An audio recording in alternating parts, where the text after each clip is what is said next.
Buenos días hermanos, que el Señor los bendiga. Por la misericordia de Dios, hoy vamos a continuar estudiando el Evangelio de Juan, capítulo 14. El Señor ha colocado en mi corazón que continuemos avanzando en este tema de este maravilloso libro, de uno de los mensajes más maravillosos que es el Evangelio de Juan. Entonces vamos a continuar leyendo a partir del versículo 15 hasta el versículo 21 inicialmente, y vamos a ir analizando lo que la palabra del Señor dice. Dice así en Juan capítulo 14 del 15 al 21. Si me amáis, guardad mis mandamientos, y yo rogaré al Padre y os dará otro consolador, para que esté con vosotros para siempre. El Espíritu de verdad, al cual el mundo no puede recibir, porque no le ve ni le conoce. Pero vosotros le conocéis, porque mora con vosotros y estará en vosotros. No os dejaré huérfanos, vendré a vosotros. Todavía hay un poco y el mundo no me verá más, pero vosotros me veréis, porque yo vivo, vosotros también viviréis. En aquel día vosotros conoceréis que yo estoy en mi Padre y vosotros en mí y yo en vosotros. El que tiene mis mandamientos y los guarda, ese es el que me ama. Y el que me ama será amado por mi Padre, y yo le amaré y me manifestaré a él. Muy bien. Entonces el Señor hace una afirmación en un principio, una de las cosas que el Señor nos revela y nos muestra y nos quita el velo que pueden tener muchas veces las personas acerca de qué es el amor a Dios. El Señor dijo: si me amáis, guardad mis mandamientos. Nosotros los seres humanos a veces tenemos una concepción equivocada del amor y pensamos que el amor es solamente decir palabras bonitas, hacer una poesía, hacerle una poesía a la persona amada, o una canción. Bueno, eso está muy bien, o sea, eso no tiene nada de malo si lo hacemos, y esa es una forma en que demostramos nuestro amor hacia Dios. Está bien, pero para Dios eso no es suficiente como prueba de que en verdad lo amamos. El Señor dice: si ustedes me aman, deben guardar los mandamientos que yo les di.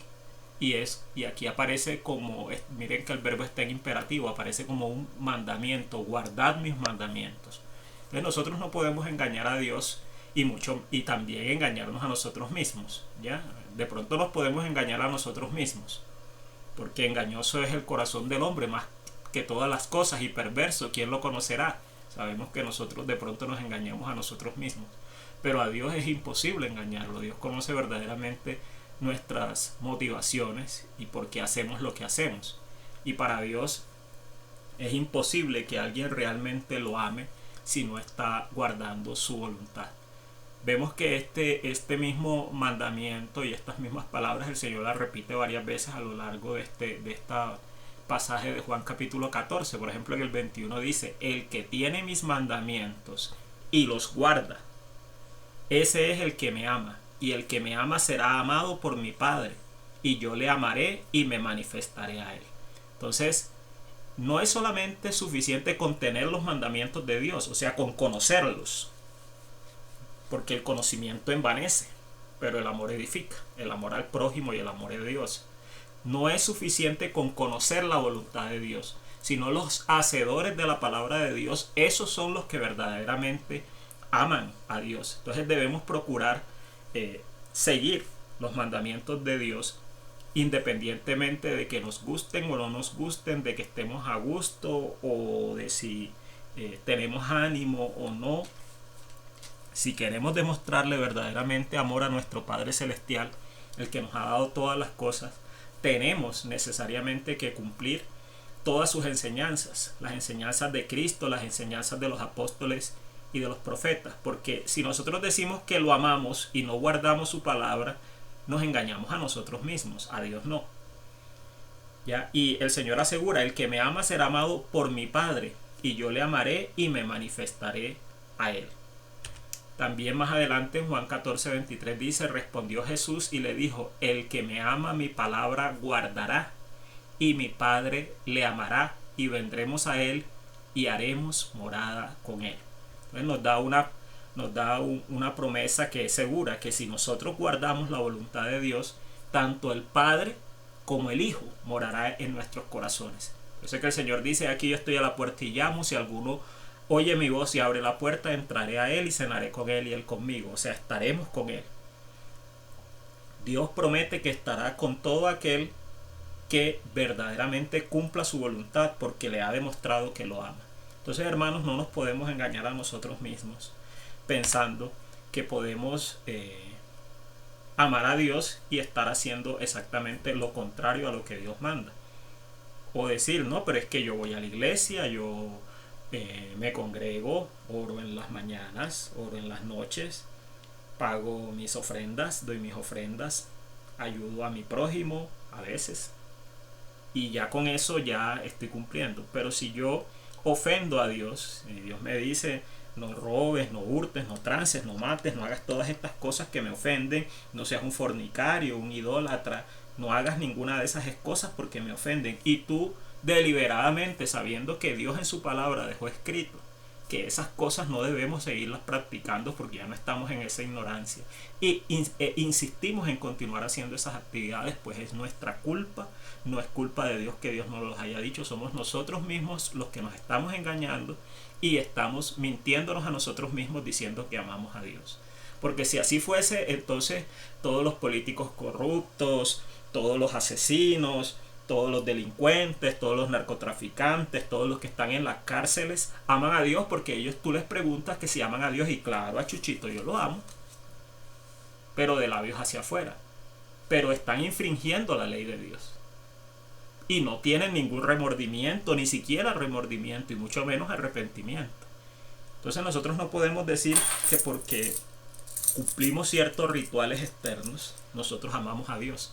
Eso es mentira. Amar a Dios es obedecerlo, y vamos a leer algunos versículos que nos hablan de esto. En Deuteronomio 6, 5 al 7 dice: y amarás a Jehová tu Dios de todo tu corazón y de toda tu alma y con todas tus fuerzas. Y estas palabras que yo te mando hoy estarán sobre tu corazón, y las repetirás a tus hijos, y hablarás de ella estando en tu casa, y andando por el camino, y al acostarte, y cuando te levantes. Entonces el Señor nos insta a que lo amemos de todo corazón, con todas nuestras fuerzas y con toda nuestra alma. Y con eso Él nos está diciendo, no es solamente de palabras ni de labios, ¿ya? Porque también el pueblo de Israel, el Señor le dijo al pueblo de Israel: este pueblo de labios me honra, pero su corazón está lejos de mí, porque siguen como doctrinas mandamientos de hombres, pero no lo que yo les mandé. Entonces, si nosotros seguimos los mandamientos diferentes a los mandamientos que Dios nos ha dado, nosotros simplemente de labios decimos que lo amamos, pero no es de corazón.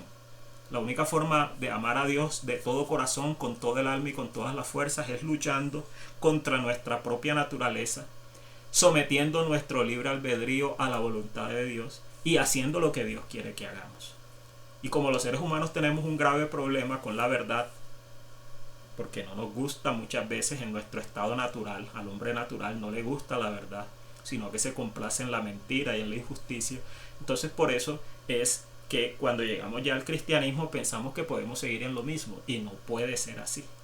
Tenemos que hacer un esfuerzo, y Dios nos da las herramientas para que hagamos el esfuerzo de cumplir lo que Él nos manda. Y sus mandamientos no son gravosos, como Él mismo nos los dijo, sino que sus mandamientos son vida.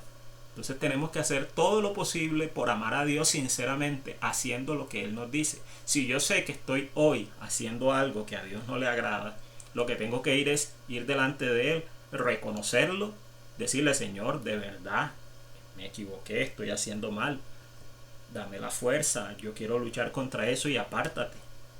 No insistas, porque si insistimos en hacer lo que a Dios no le agrada, no lo amamos. Por más que digamos que lo amamos, aunque le escribamos poemas, aunque le cantemos las mejores canciones, aunque alabemos con todo nuestro corazón y levantemos nuestras manos, no es cierto que le amamos. Entonces a Dios no lo podemos engañar, y tenemos que tener eso muy claro siempre. Y Dios nos invita a que si nosotros amamos a Dios de corazón, le enseñemos eso a nuestros hijos. Aquí dice en el 7: y la repetirás a tus hijos, y hablarás de ellas estando en tu casa, y andando por el camino, y al acostarte, y cuando te levantes. O sea, frecuentemente, a diario, tenemos que estar hablando a nuestra familia de la voluntad de Dios. Responsabilidad de los padres. Los niños no nacen sabiendo, necesitamos que alguien nos instruya. Y si nuestros padres nos dan una instrucción equivocada, por ejemplo, un niño ve que sus padres dicen, yo amo a Dios, pero el niño también se da cuenta de que la voluntad de Dios dice, no seas mentiroso, y ve a sus padres continuamente mintiendo o continuamente haciendo cosas que van en contra de la voluntad de Dios. Entonces, esa no es la forma en que les podemos enseñar a nuestros hijos el amor a Dios. Entonces muchas veces los cristianos nos preguntamos, ¿y por qué mi hijo salió así? ¿O por qué mi hija salió así? Porque no vieron en nosotros lo que debían ver. Que verdaderamente amábamos a Dios de verdad, cumpliendo sus mandamientos. Entonces es nuestra responsabilidad, no solamente de palabras y enseñarles la voluntad de Dios, sino con nuestros propios hechos. Bien, entonces amar a Dios es obedecerlo. Esa es la verdad y no podemos luchar contra esa verdad. En el versículo 16 el Señor dice, y yo rogaré al Padre y os dará otro consolador para que esté con vosotros para siempre. Esta palabra que se tradujo como consolador del griego es parácletos, que se puede traducir según el diccionario Strong también como intercesor, consolador, abogado. Es la misma palabra parácletos la que se utiliza en Juan, primera de Juan, capítulo 2, versículo 1, refiriéndose a nuestro Señor Jesucristo. Dice que si alguno hubiere pecado, abogado tenemos para con el Padre, a Jesucristo el justo, que es nuestro parácletos. Y el Espíritu Santo es otro parácletos. O sea que tenemos dos abogados delante del Padre y tenemos dos consoladores, ya que nos dan tranquilidad y nos dan paz. Y tenemos dos que nos están defendiendo delante de Dios de todo aquel que nos acuse. Entonces tenemos una muy buena defensa a nuestro Señor Jesucristo y al Espíritu Santo, y tenemos que darle gracias a Dios porque el Espíritu nos ayuda en nuestra debilidad y no solamente nos ayuda para vencer el pecado, sino que también nos defiende. Entonces tenemos que estar gozosos por eso, de que Jesús nos enviaría otro consolador, y eso nos los da Dios, nos los da nuestro Señor Jesucristo si guardamos sus mandamientos. O sea, si nosotros estamos haciendo la voluntad de Dios, podemos tener plena certeza que el Espíritu de Dios está en nosotros. Pero si yo vivo una vida contraria a los mandamientos de Dios y yo deliberadamente sé que estoy infringiendo los mandamientos de Dios, de pronto yo puedo tener cierta duda si el Espíritu Santo mora en mí. Y es más, el apóstol Pablo en algún momento también lo puso en duda y le dijo, si es que el Espíritu Santo mora en vosotros. Entonces tenemos que nosotros tener cuidado con eso, y la única forma en que nosotros tenemos certeza y nuestra conciencia nos da certeza de que el Espíritu está en nosotros es si guardamos los mandamientos de Dios. Entonces el Señor nos promete el Espíritu Santo si cumplimos sus mandamientos, y Él estaría con nosotros para siempre, y es nuestro sello, nuestro parácletos.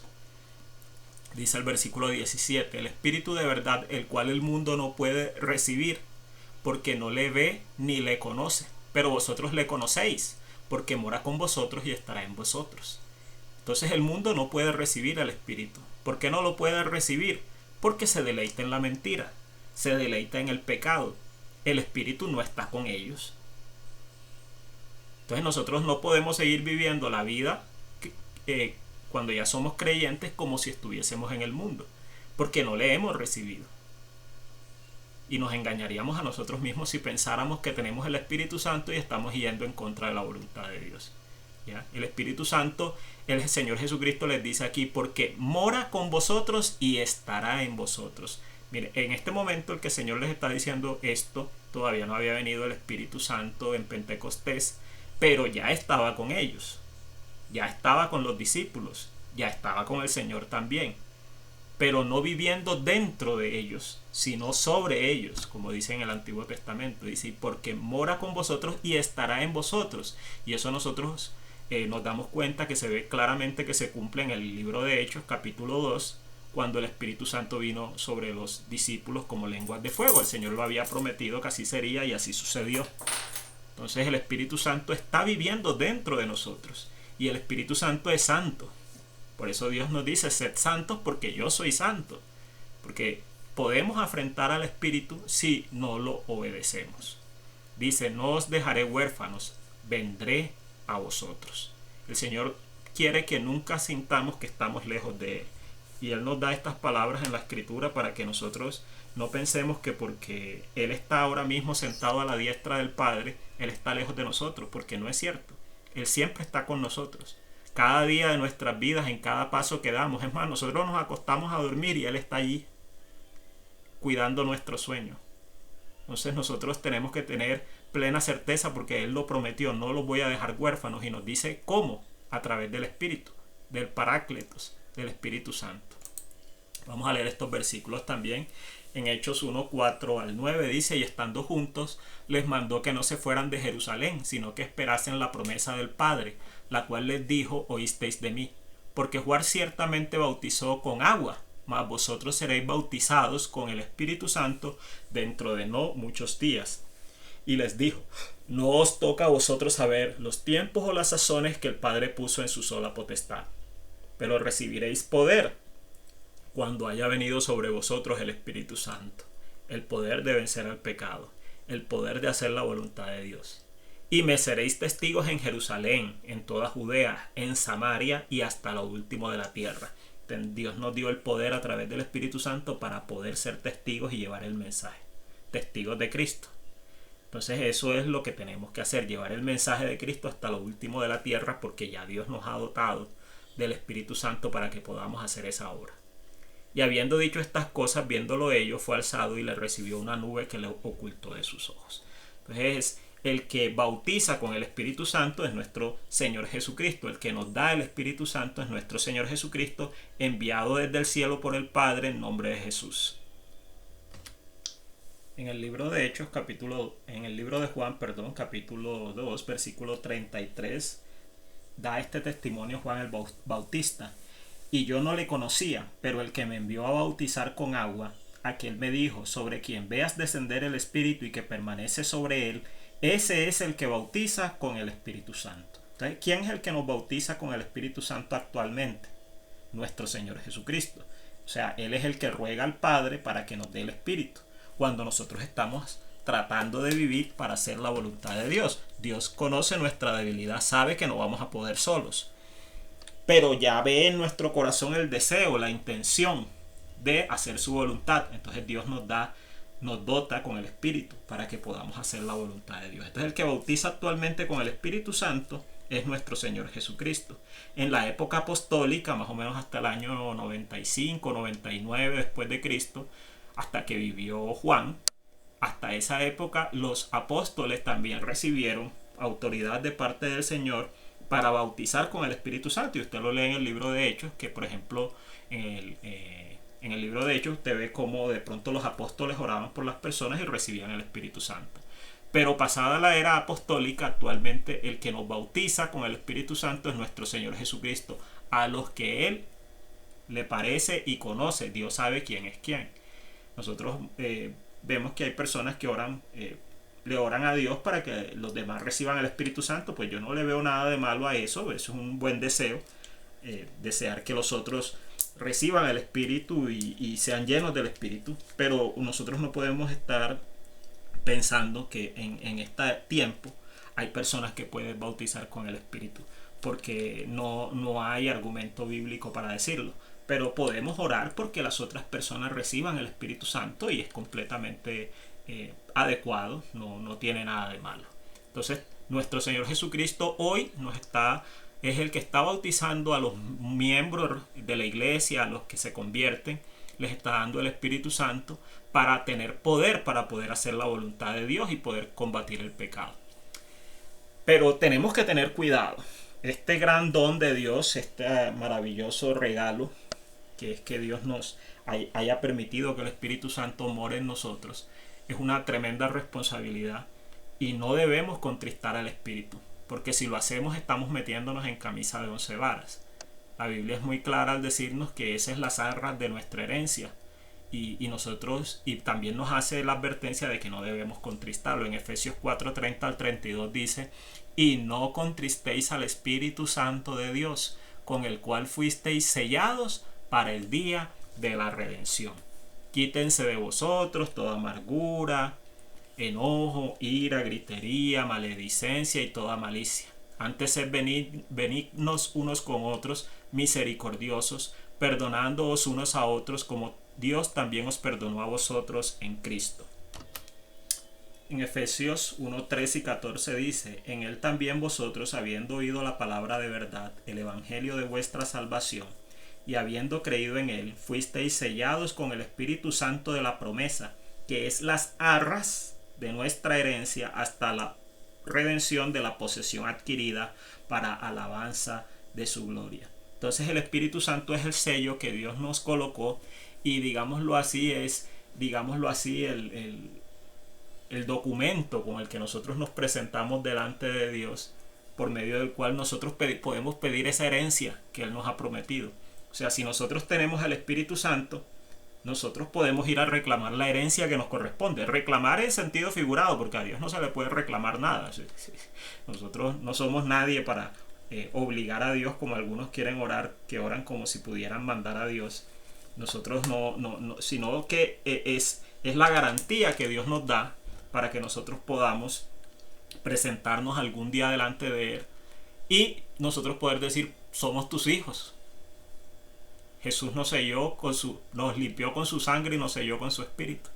Entonces el día en que nosotros nos presentemos delante del Señor, sea a través del arrebatamiento, que es muy probable que esta sea la generación que viva ese hecho maravilloso, o sea a través de la muerte, ese día podemos presentarnos delante de Dios con plena certeza, porque esa es las arras, es una garantía con la cual Dios nos permite poder solicitarle que nos dé lo que nos ha prometido: la vida eterna, el cielo, las moradas celestiales, cuerpos glorificados, bueno, todo lo que Dios ha prometido, las coronas que se darán en el día del juicio ante el tribunal de Cristo. Si usted no tiene el Espíritu Santo, obviamente usted no puede pedir nada de eso, pero fuimos sellados con el Espíritu y Dios no nos va a quitar ese sello para el día de nuestra redención, para el día en que nos tengamos que presentar delante de Él. Entonces, si nosotros los contristamos, como dice aquí, ¿con qué? Con lo que dice en el versículo 31, amargura con los demás, molestias, enojos, iras, peleas, griterías, maldecir. Eso es terrible que un cristiano haga eso. Y peleando con los hermanos, peleando con los familiares, y no siendo una persona amable, apacible, mansa. Si nosotros nos comportamos de manera equivocada, contristamos el Espíritu Santo. Y obviamente en ese momento no estamos llenos del Espíritu Santo. Tenemos el Espíritu, pero no estamos llenos del Espíritu. Entonces no podemos contristar al Espíritu Santo, porque es para el día de nuestra redención. ¿Ya? Y si nosotros desobedecemos a Dios, le estamos negando. Y negar a Dios es un grave peligro. Que de pronto no podemos ser como los judíos, que con sus palabras alababan a Dios, pero con sus hechos lo negaban. ¿Ya? Dios es fiel, pero nosotros no podemos ser abusivos con ese regalo que Dios nos ha dado. Muy bien. Lo mismo se nos repite en 1 de Tesalonicenses 4, 6 al 9. Se nos da más o menos la misma idea: que ninguno agravíe ni engañe en nada a su hermano, porque el Señor es vengador de todo esto, como ya os hemos dicho y testificado. Solemne advertencia. Pues no nos ha llamado Dios a inmundicia, sino a santificación. Así que el que desecha esto que les acabo de leer, no desecha a hombre, sino a Dios, que también nos dio su Espíritu Santo. Pero acerca del amor fraternal no tenéis necesidad de que os escriba, porque vosotros mismos habéis aprendido de Dios que os améis unos a otros. O sea que nosotros tenemos que, en vez de estar peleando con los hermanos, discutiendo, entrando en continuo conflicto, debemos darnos buen ejemplo los unos a los otros. Al contrario, debemos amarnos, cuidarnos, buscarnos para ver en qué nos podemos ayudar. De pronto nuestra cultura no es una cultura de pronto de ser muy, muy amigable ni muy benigno, porque aquí cada quien va por lo suyo. De pronto eso puede suceder, pero Cuando llegamos a Cristo, la cultura tiene que salir de nuestro corazón y tenemos que dar paso a la voluntad de Dios. Y la voluntad de Dios es que nos ayudemos, que nos amemos, que si vemos a un hermano que está en necesidad y nosotros podemos ayudarle de alguna manera, si sea con mucho o con poco, pues de alguna forma le ayudemos. Habrá veces que no podremos ayudar, pero buscamos la forma de bendecir al hermano, de ser benignos con ellos y de no estar en continuo pelea y en continuo conflicto, sino que a paz nos ha llamado el Señor, a vivir en paz los unos con los otros. Entonces, si en una iglesia se vive en un continuo conflicto, ¿estará el Señor ahí? Si en una iglesia hay personas que promueven contiendas y peleas, ¿son personas que son del Señor? ¿Tendrán el Espíritu Santo? Le queda a uno la duda de si esas personas verdaderamente han recibido al Espíritu Santo. Es que el que tiene el Espíritu Santo muestra el fruto del Espíritu: amor, gozo, paz, paciencia, benignidad, bondad, fe, mansedumbre, templanza. Eso se ve en el que tiene al Espíritu. Pero si uno nota que hay personas en las congregaciones que al contrario son conflictivas y que su presencia siempre genera un ambiente negativo, pues queda allí la duda. Queda la duda si verdaderamente tienen al Espíritu, o si lo tienen contristado. Y ojo que el Espíritu es para el día de nuestra redención. Imagínate tener al Espíritu contristado para el día del arrebatamiento. Hay gente que dice que eso no importa, los pretribulacionistas absolutos, pero en lo personal, yo he leído muy claramente en la Escritura que Dios nos invita a velar. Y si no estamos velando, pues no creo que estemos muy aptos para recibir ese premio de escapar de las cosas que vendrán pronto sobre este mundo, porque ese día se ve cercano, se los aseguro. Entonces tenemos que tener al Espíritu Santo no contristado, sino feliz de nosotros, feliz de nuestra vida, alegre de que nosotros seamos hijos de Dios. Y Dios quiere que estemos llenos de su Espíritu, y esa es la forma en que estamos llenos del Espíritu: amando a nuestro prójimo, amando a nuestro hermano y haciendo lo que Dios nos manda. Algo más que nos dice el Espíritu Santo. Hebreos 3:7 dice lo siguiente: por lo cual, como dice el Espíritu Santo, si oyereis hoy su voz, no endurezcáis vuestros corazones como en la provocación, en el día de la tentación en el desierto, donde me tentaron vuestros padres, me probaron y vieron mis obras 40 años. A causa de lo cual me disgusté contra esa generación y dije: siempre andan vagando en su corazón y no han conocido mis caminos. Por tanto, juré en mi ira: no entrarán en mi reposo. Hermanos, Dios es nuestro Dios, y nuestro Señor Jesucristo es el mismo ayer, hoy y por los siglos. Dios es el mismo ayer, hoy y siempre. Dios no puede haber tenido un trato con los judíos como el que tuvo, de castigarlos 40 años dando vuelta en un desierto y hacerles pasar duras pruebas a través de un desierto, y que a nosotros nos vaya a tratar de una manera diferente. Sí nos trata de una manera diferente porque estamos en el tiempo de la gracia, pero si ya es el tiempo en que Dios ha decidido sacar a su pueblo, a su iglesia, velante de este mundo, y no nos encuentra velantes, sino en pleitos, en iras, en contiendas, con el espíritu contristado, ¿no nos pondrá Dios a pasar 7 años de tribulación por aquí? Bueno, se los dejo allí de interrogante. Pero yo veo en la Escritura que el Señor no cambia. Dios es el mismo ayer, hoy y siempre. Y si nosotros lo provocamos y lo tentamos, y como si nosotros fuésemos más fuertes que Él, ¿no pasará exactamente lo mismo? ¿No nos pondrá Dios a pasar por una prueba muy dura? Dios se disgustó contra esa generación, aunque los cuidó. Pero en la Biblia queda muy claro: los cuidó, pero murieron todos. Solo quedaron Josué y Caleb. Toda esa generación murió. Solo sus hijos menores de 20 años pudieron entrar en la tierra prometida en Canaán. Ni siquiera Moisés pudo entrar.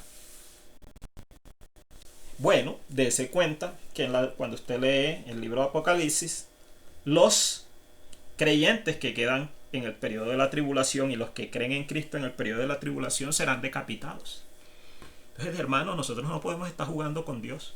Dios es el mismo ayer, hoy y siempre. Él no va a cambiar. Nosotros no podemos estar tentando a Dios. Si Dios nos dice que nos portemos como Él quiere que nos portemos, hagámoslo. Hagamos un esfuerzo. Si Dios solicita que amemos a nuestros hermanos y nos cuidemos, hagámoslo.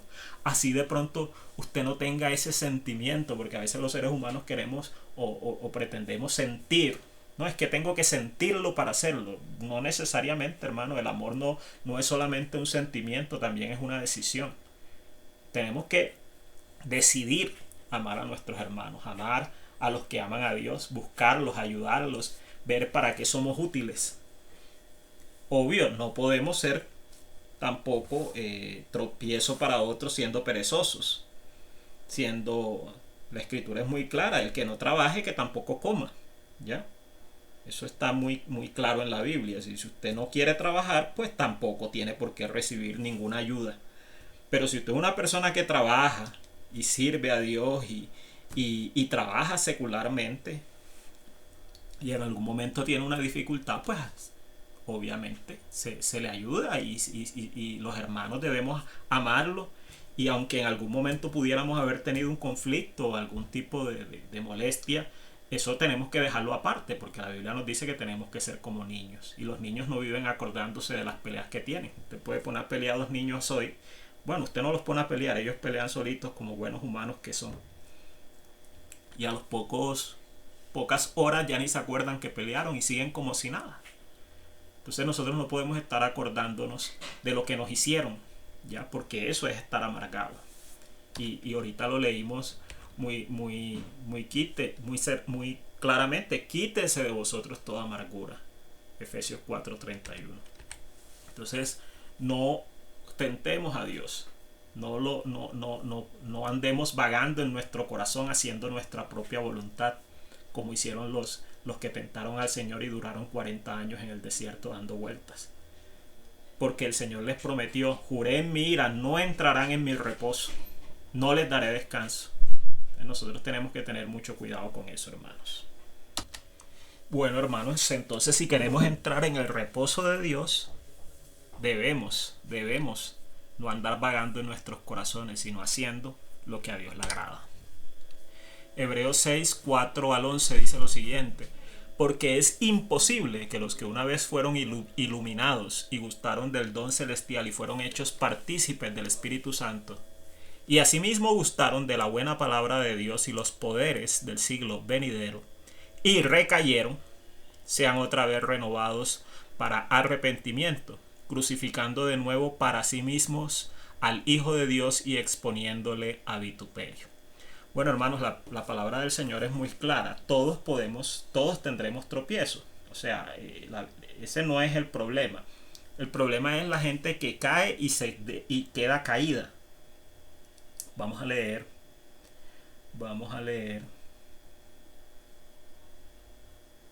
En el libro de Lucas, capítulo 17, dice, Lucas 17:1. Dijo Jesús a sus discípulos: imposible es que no vengan tropiezos, mas hay de aquel por quien viene. Bueno, si el Señor dijo que es imposible que no sobrevengan tropiezos, es porque definitivamente es imposible. Todos los seres humanos que hemos creído en el Señor en algún momento vamos a tropezar. Entonces, todos caemos, pero hay gente que cae y no se quiere levantar, porque quedan gozosos en el pecado otra vez. Uno no entiende cómo eso puede ser posible, pero pasa. Y eso es contristar al Espíritu Santo y ofender al Señor, su sangre, y exponerle al vituperio, o sea, a que la gente hable mal del Evangelio. Tenemos que tener cuidado de no ser apóstatas. Eso es apostasía, echarse para atrás de esa manera. Entonces, nosotros, habiendo sido hechos parte del Espíritu Santo y habiendo gustado la palabra de Dios, los poderes del siglo venidero, no nos podemos echar para atrás. Mejor lo hubiera sido a esa persona no haber conocido, que después de haber conocido el Evangelio, haberse echado para atrás. Dice en el versículo 7: porque la tierra que bebe la lluvia, que muchas veces cae sobre ella y produce hierba provechosa a aquellos por los cuales es labrada, recibe bendición de Dios.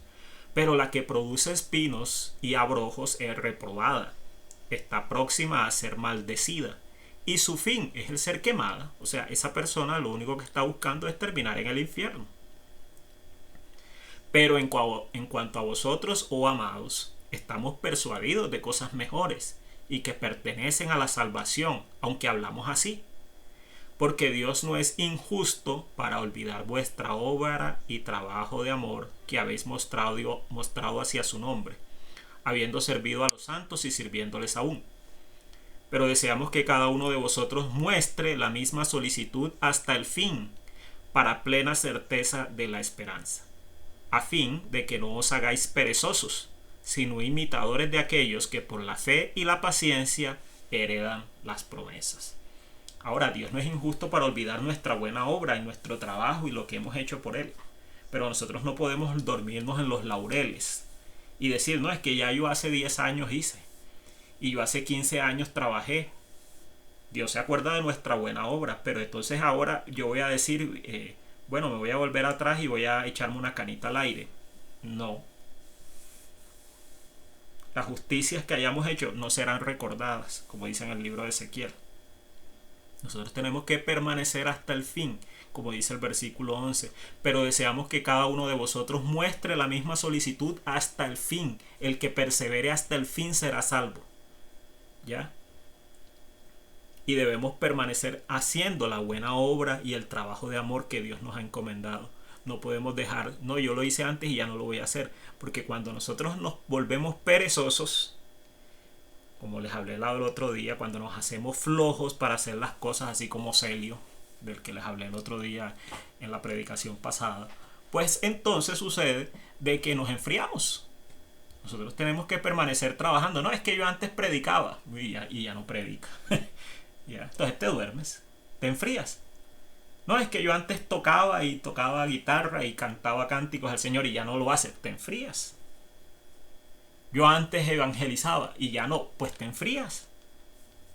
Y eso es lo que le pasa a muchos creyentes que piensan que porque hicieron antes ya no deben hacer más. Esto es, hermano, hay que perseverar hasta el fin en la obra y el trabajo de amor al Señor. No podemos decir, no, yo ya lo hice y ya, con lo que hice ya eso es suficiente. No, hermanos, porque nos enfriamos.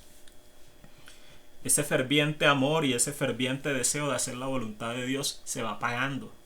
Y si se apaga, sufriremos consecuencias. Entonces debemos permanecer firmes hasta el fin, sin pereza, sino que debemos imitar a aquellos que por la fe y la paciencia heredan las promesas, así como el apóstol Pablo, que pudo decir al final, he luchado la buena batalla, he acabado la obra, e hice lo que Dios me mandó a hacer, ya estoy pronto a ser crucificado, a ser sacrificado, pero hice lo que tenía que hacer. Pero ya él sabía que lo iban a matar.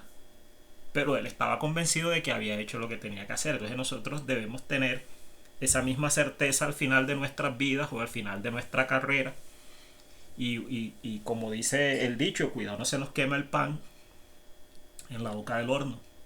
El otro día estaba viendo un video de un patinador colombiano que iba patinando y ya vio que estaba llegando a la meta y iba de primero y aflojó. Y comenzó a celebrar antes de tiempo y a subir los brazos y a saludar a la gente, y llegó otro competidor de otro país y se lo pasó y llegó primero. Entonces nosotros no podemos celebrar antes de tiempo. Cuando estemos allá, celebramos. Mientras estamos aquí, tenemos que mantenernos en esa lucha. Tenemos que mantenernos en la brecha, como dicen. Tenemos que mantenernos luchando la buena batalla de la fe. Tenemos que permanecer haciendo la voluntad de Dios y ayudando a otros a que también lo hagan. Hasta el fin. Perseverando hasta el fin. Muy bien. Entonces no estamos huérfanos. Dios nos ha dado el Espíritu Santo y debemos mantener al Espíritu no contristado, sino feliz de que nosotros estamos haciendo la voluntad de Dios. Dice, todavía un poco y el mundo no me verá más, pero vosotros me veréis. Porque yo vivo, vosotros también viviréis. En aquel día vosotros conoceréis que yo estoy en mi Padre y vosotros en mí y yo en vosotros. Muy bien, vamos a seguir más adelante. Juan 14, 22 al 24. Dice lo siguiente, le dijo Judas, no el Iscariote, o sea, no el que lo entregó, no el que lo traicionó. Señor, ¿cómo es que te manifestarás a nosotros y no al mundo? Respondió Jesús y le dijo, el que me ama mi palabra guardará, y mi Padre le amará, y vendremos a él, y haremos morada con él. El que no me ama no guarda mis palabras, y la palabra que habéis oído no es mía, sino del Padre que me envió. Entonces, ¿por qué el Señor se manifiesta a nosotros y no al mundo? Porque es que nosotros hacemos su voluntad y el mundo va en contra de su voluntad. Entonces el Señor se manifiesta a nosotros a través del Espíritu Santo. Y hoy mora el Padre y el Hijo en nosotros a través del Espíritu Santo, como nos dice el versículo 23. El que me ama, mi palabra guardará, y mi Padre le amará, y vendremos a él, y haremos morada con él. Y sabemos que hoy el que está con nosotros morando es el Espíritu Santo, pero a través del Espíritu tenemos al Padre y tenemos al Hijo morando en nosotros. En el 24 entonces está el hecho contrario. El que no ama a Dios. ¿Qué hace el que no ama a Dios? La Biblia es muy clara. Por sus frutos los conoceréis. Dice lo siguiente. El que no me ama no guarda mis palabras, y la palabra que habéis oído no es mía, sino del Padre que me envió. Entonces el que no guarda lo que Jesús mandó no ama a Dios y no ama al Padre, y no puede entrar en el reino de los cielos. Entonces todo aquel que practica el pecado, o todo aquel cristiano que siendo cristiano se echa para atrás y comienza y se va y se aleja de Dios y se aleja de la iglesia y ya no quiere saber nada. Yo no digo que el que se cambia de iglesia, pues eso es normal. En los cristianos muchas veces eso no sucede. De pronto tenemos alguna cosa que nos hace cambiar de una congregación a otra, sean cosas positivas o negativas, porque hasta por cambiar de ciudad le toca a uno cambiar de congregación. Pero cambiamos de congregación, pero no nos alejamos del Señor. Eso no lo podemos hacer. Bueno, como ya no estoy en la congregación donde nací, entonces ya no soy más cristiano y ya puedo estar metido en discotecas, en bares, en tabernas, con prostitutas, bebiendo, fumando, consumiendo drogas. No es que yo antes me bauticé, de nada te sirve. No es que yo me leí la Biblia, de nada te sirve. Si vuelves a practicar lo que antes hacías.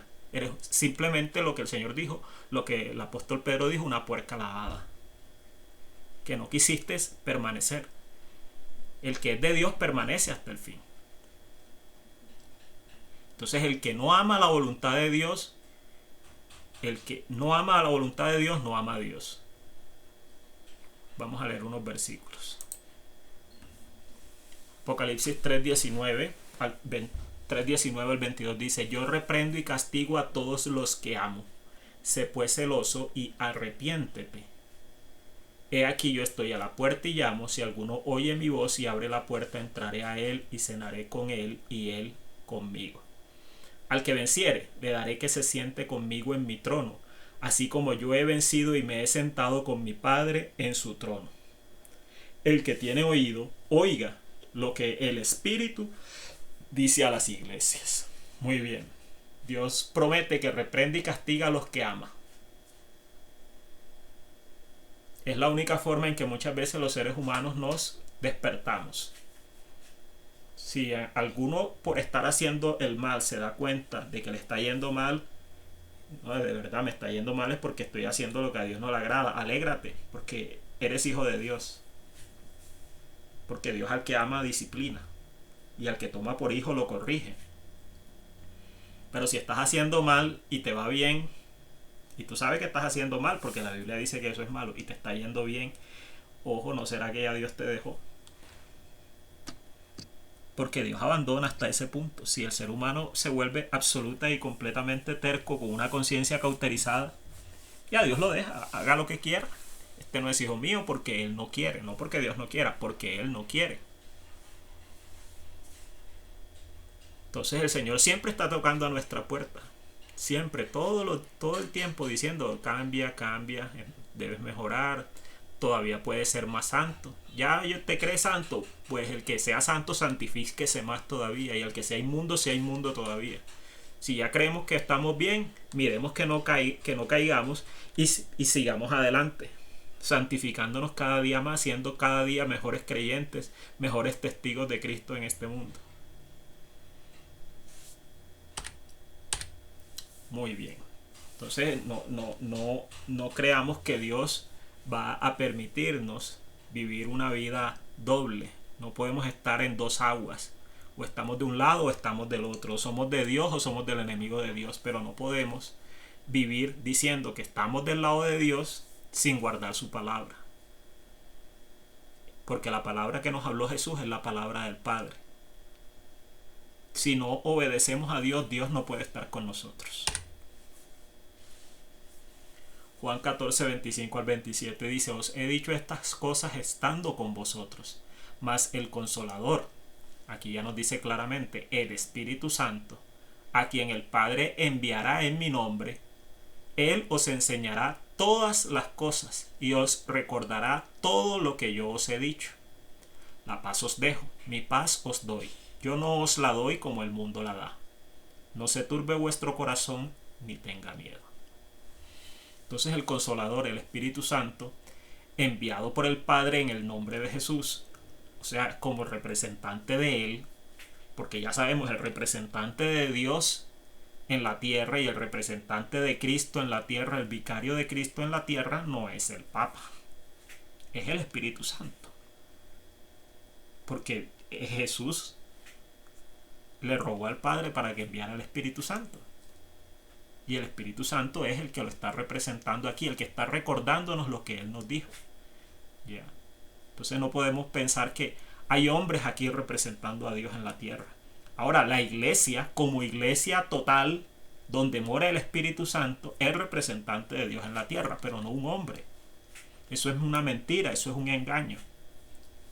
Y aún así mucha gente que ama el engaño vive engañada con un Señor que cada cierto tiempo es cambiado y que está sentado allá en Roma, en el Vaticano. Él no es el representante de Dios en la tierra. El representante de Dios en la tierra es el Espíritu Santo. Él fue el que fue enviado de parte de Dios. Ahora, el Espíritu Santo es quien nos enseña la palabra de Dios. Nos recuerda todo lo que Jesús nos ha dicho. Ahora, el Espíritu Santo nos recuerda lo que Jesús nos dijo, pero nos lo recuerda si ya lo hemos leído alguna vez o si ya lo hemos escuchado alguna vez, pero como si nosotros no escuchamos a los predicadores, si no vemos una buena prédica, si nosotros nunca leemos la Biblia, ¿cómo nos va a recordar lo que ni siquiera hemos escuchado, ni hemos visto, ni hemos leído? Tenemos que haberlo antes recibido para poder después que Él nos lo recuerde. Entonces no está bien que un creyente no tenga el hábito de la lectura de la Biblia. El hábito de la lectura de la Biblia es de todos los santos días de la vida. Todos los santos días de esta vida tenemos que leer la Biblia y tenemos que estar hablando de ella y tenemos que estar enseñándosela a nuestros hijos si no tenemos a más gente a quien se la podamos enseñar. Porque esa es la única forma en que Dios hace para que nosotros podamos estar siempre velantes. El Espíritu nos recuerda lo que Jesús nos dijo. Bueno, leamos Santiago 1, 21 al 25. Por lo cual, desechando toda inmundicia y abundancia de malicia, recibid con mansedumbre la palabra implantada, la cual puede salvar vuestras almas. Pero sed hacedores de la palabra y no tan solamente oidores, engañándoos a vosotros mismos. Porque si alguno es oidor de la palabra, pero no hacedor de ella, este es semejante al hombre que considera en un espejo su rostro natural. Porque él se considera a sí mismo y se va, y luego olvida cómo era. Mas el que mira atentamente en la perfecta ley, la de la libertad, y persevera en ella, no siendo oidor olvidadizo, sino hacedor de la obra, este será bienaventurado en lo que hace. Entonces el Espíritu nos habla claramente a través de Santiago, en el capítulo 1, versículo 21, que debemos recibir con mansedumbre la palabra que nos ha sido dada. Cuando nosotros leemos la Biblia tenemos que ser mansitos. No podemos decir, no, es que esta parte de la Biblia a mí no me convence. No, esta parte a mí no me gusta. Esta parte a mí no me conviene. Porque yo soy Señor de mí mismo. No, si tú dijiste que Jesús es tu Señor y yo dije que Jesús es mi Señor, entonces yo tengo que recibir la palabra que me están implantando. Porque ese programa viejo que teníamos de que yo soy el todo y yo soy mi propio Dios, tiene que salir de nosotros. Nuestro Dios es nuestro Padre Celestial. Entonces tenemos que recibir esa palabra, aceptarla y ponerla por obra, no ponernos a discutir con ella. Porque esa palabra salva nuestras almas, porque creemos en aquel que nos la dio. Pero ser hacedores de la palabra y no tan solamente oidores, porque si no, ¿qué estamos haciendo? Engañándonos. Lo que le estaba diciendo ahorita. Cuando el Espíritu Santo enseñándonos, porque normalmente cuando uno va a leer la Biblia, yo creo que todos lo hacemos, antes de leerla le decimos: Espíritu Santo, Dios Padre, te ruego en el nombre de Jesús que a través de tu Santo Espíritu me permitas comprender tu voluntad. Eso es lo que habitualmente los cristianos oramos. Y entonces Dios de buena voluntad nos enseña y nos dice que 2 más 2 son 4, pero cuando nosotros salimos a hacer a enfrentarnos a esta vida y nos preguntan 2 más 2 y decimos son 5. Yo no sé si usted alguna vez ha tenido que enseñarle una lección a alguien o enseñarle una materia. Yo en alguna época les enseñé matemática a algunas personas y la verdad es que es bastante frustrante cuando uno le está enseñando algo a alguien y parece que entendiera y después cuando sale a hacer la prueba no sale bien, siendo que ya había entendido, pero se le olvida. Si se le olvida es porque no está concentrado, porque no le interesa el asunto. Nosotros no podemos estar escuchando lo que el Espíritu Santo nos está explicando de buena voluntad y después salir a hacer una cosa diferente a lo que ya nos ha sido explicado. Nos estamos engañando a nosotros mismos. Y Dios no puede ser burlado. Y no podemos utilizar nuestra libertad en Cristo para vivir en libertinaje. Entonces, hermanos, tenemos que ser hacedores de la palabra. Esa es la forma en que el Espíritu Santo quiere que vivamos. Él es quien nos enseña la palabra de Dios, nos recuerda lo que ya hemos estudiado y quiere que lo pongamos por obra, en práctica, diariamente. Todo aquel que empieza en un estudio, pues inicialmente se equivoca, pero con el tiempo debe mostrar mejoría, pero no desmejoría, y estancamiento tampoco, ¿ya? Porque el que se estanca no avanza. Hay personas que se estancan en la vida espiritual porque saben lo que Dios quiere, pero no les gusta practicarlo. Muchas personas les gusta ir a la iglesia, les gusta ir al templo o escuchar predicaciones, pero nada más a sentarse a escuchar, calentando banca. Pero dice, para que entres al partido y no quiere entrar al partido. Bueno, te quedarás calentando banca. Pero en lo personal, a mí aunque yo era malo jugando fútbol, a mí me gustaba entrar a jugar, así sea para reventar el balón, para no dejar al otro hacer el gol. Nosotros no podemos estar en banca siempre. Tenemos que poner en práctica lo que hemos aprendido en la lectura diaria de la Biblia, en el escuchar buenos mensajes de buenos predicadores. Bueno, en el versículo 27 dice: la paz os dejo, mi paz os doy. Yo no os la doy como el mundo la da. No se turbe vuestro corazón, ni tenga miedo. Jesús, a través del Espíritu Santo, nos dejó su paz. Él nos ha dejado paz porque ahora tenemos comunión con el Padre a través de Él. Nosotros ya no estamos en la angustia en que debíamos estar antes, sabiendo de que nuestro destino eterno era incierto. O sea, si nosotros todo aquel que no está con Dios, o uno sufre por aquellos que no están con Dios, porque uno siente se van para el infierno. Si se mueren hoy, se van para el infierno. No hay otra verdad. Esa es la verdad. Se van para el infierno. Uno no quisiera decirlo así tan tajantemente, pero eso es lo que la Biblia dice. Nosotros no tenemos hoy esa angustia y esa zozobra con nosotros mismos, porque nosotros sabemos que Jesús nos dejó su paz, porque Él nos reconcilió con Dios y tenemos paz. Esa paz no es como la que da el mundo. El mundo da una falsa paz. Una paz donde si tú tienes casa, carro, beca, trabajo, ya todo está bien.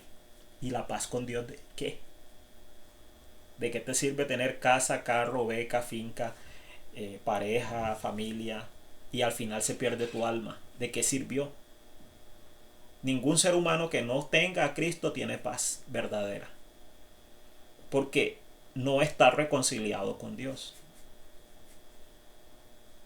Entonces la paz que nos dejó Jesús es esa. No necesariamente es la paz de casa, carro, finca, beca. Ya hay creyentes que han tenido que pasar trabajo, eso es normal, pero sabiendo el creyente y teniendo siempre la esperanza de que va para el cielo, por eso tiene paz. Ahora no es que sea malo tener esas cosas, o sea, en sí eso no es lo malo. Dios nos da las cosas más abundantemente de lo que necesitamos para que las disfrutemos. Ese no es el problema. El problema es que eso se nos vuelva nuestro Dios, eso se nos vuelva el centro de nuestra vida y de que a Dios lo dejemos a un lado. Lo importante no es nada de lo de esta vida, de este mundo nada hemos traído y sin duda nada sacaremos de él. Lo único importante en esta vida es que cuando salgamos de aquí estemos reconciliados con Dios a través del Hijo, nuestro Señor Jesucristo. Esa es la paz que Jesús nos dejó. Y esa es la paz que uno quiere transmitirle al mundo. Pero el mundo no tiene paz, por eso es que vive en tanta angustia, en tanta zozobra, a pesar de que muchas veces los tienen todos. Porque nosotros vemos como muchos cantantes, actores, gente muy educada se suicida, a pesar de que lo tienen todo. ¿Por qué? Porque no tienen la paz de Cristo. Porque no están reconciliados con el Padre y el enemigo hace con ellos lo que le da a él la gana. Entonces lo importante en esta vida es que estemos en paz con Dios. Usted está reconciliado con Dios a través de Jesucristo, lo felicito. Si usted no está reconciliado, lo invito a que se reconcilie hoy. A que crea en el Hijo de Dios para que Él lo reconcilie con el Padre y usted tenga vida eterna y tenga la paz que sobrepasa todo entendimiento. Entonces nosotros hoy los cristianos no se turba nuestro corazón ni tiene miedo porque sabemos para dónde vamos. Porque sabemos que nuestro destino eterno está asegurado. No tenemos ninguna angustia, que si vino el coronavirus, pues que venga. Y si viene dentro de poco tiempo un colapso económico mundial, pues que venga. Que nosotros nos vamos con el Señor, que si van a marcar ya, que ya están preparando el chip, pues que lo marquen. Allá eso es problema del mundo, nosotros nos vamos con Cristo. Nosotros no estamos angustiados por esas cosas. Y nos da tristeza son las personas que aún no han recibido a Cristo. Eso es la única tristeza que nosotros tenemos. Eso es lo único que de pronto nos quita un poquito la paz. Pero miedo no tenemos, porque el perfecto amor echa fuera el temor. Nosotros no tenemos miedo, sabemos que amamos a Dios realmente y que Dios nos ama a nosotros y sabemos que tenemos vida eterna. Entonces nosotros hoy tenemos paz porque Jesucristo nos dejó su paz. La fuente de nuestra paz no es ni esta vida, ni estas posesiones, ni que tenemos un trabajo. Esa no es la fuente de nuestra paz. La fuente de nuestra paz es que estamos reconciliados con Dios a través de Jesucristo. Juan 14, 28 al 31 dice lo siguiente: habéis oído que yo os he dicho, voy y vengo a vosotros. Si me amarais, os habríais regocijado, porque he dicho que voy al Padre, porque el Padre mayor es que yo. Y ahora os lo he dicho antes que suceda, para que cuando suceda creáis. No hablaré ya mucho con vosotros, porque viene el príncipe de este mundo y él nada tiene en mí. Mas para que el mundo conozca que amo al Padre, y como el Padre me mandó, así hago. Levantaos, vamos de aquí. Bueno, aquí para terminar vamos a explicar de que el Padre es mayor que el Hijo. Y el Señor lo repitió más de una vez. Primera de Corintios 15, 24 al 28 dice: luego el fin, cuando entregue el reino al Dios y Padre, cuando haya suprimido todo dominio, toda autoridad y potencia, porque preciso es que él reine hasta que haya puesto a todos sus enemigos debajo de sus pies, y el postrer enemigo que será destruido es la muerte. Porque todas las cosas las sujetó debajo de sus pies, y cuando dice que todas las cosas han sido sujetadas a él, claramente se exceptúa aquel que sujetó a él todas las cosas. Pero luego que todas las cosas le estén sujetas, entonces también el Hijo mismo se sujetará al que le sujetó a él todas las cosas, para que Dios sea todo en todos. Entonces nuestro Padre colocó en manos de nuestro Señor Jesucristo todo lo que existe en la creación.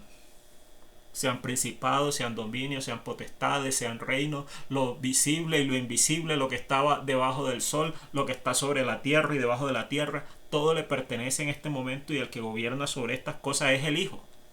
Aunque en este mundo Dios ha permitido que el enemigo maneje, pero es solo un corregente, pero no es el rey. El dueño de estas cosas es el Señor. Y aunque vemos tanta maldad y tantas cosas, Dios sigue reinando. a pesar de que el enemigo hace en este mundo muchas cosas que no nos agradan. Pero Él no tiene dominio sobre nosotros ni sobre la iglesia. Él tiene dominio sobre los que están bajo sus dominios. Si usted se permanece en Cristo, Él no tiene ningún poder sobre usted. Y no hay bruja, ni hechicero, ni adivino, ni sortílego, ni nada, ni enemigo que pueda usted hacerle daño, porque todo está sujeto a la voluntad de Cristo. Y Jesús es el que domina en este momento. Pero el Señor dice que al final, cuando tenga a todos sus enemigos debajo de sus pies, en ese momento le entregará el reino al Dios y Padre, y el Padre será el todo en todos.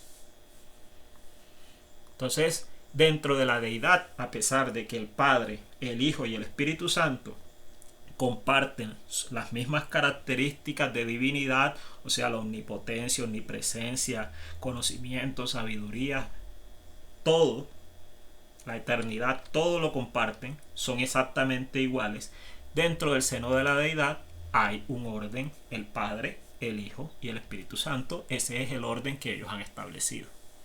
Y eso nos da un ejemplo a nosotros para que en nuestras familias comprendamos que también debe haber un orden. Y el orden que Dios dejó en la familia fue el esposo, la esposa y los hijos. De esa manera.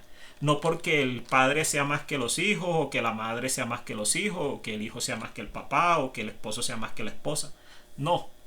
Simplemente que Dios, como lo hemos repetido infinidad de veces, es un Dios que le gustan las cosas de manera ordenada. Y Él la puso de esa forma. Nosotros simplemente decimos, sí Señor, así es como deben ser. Hay gente que quiere discutir acerca de esto.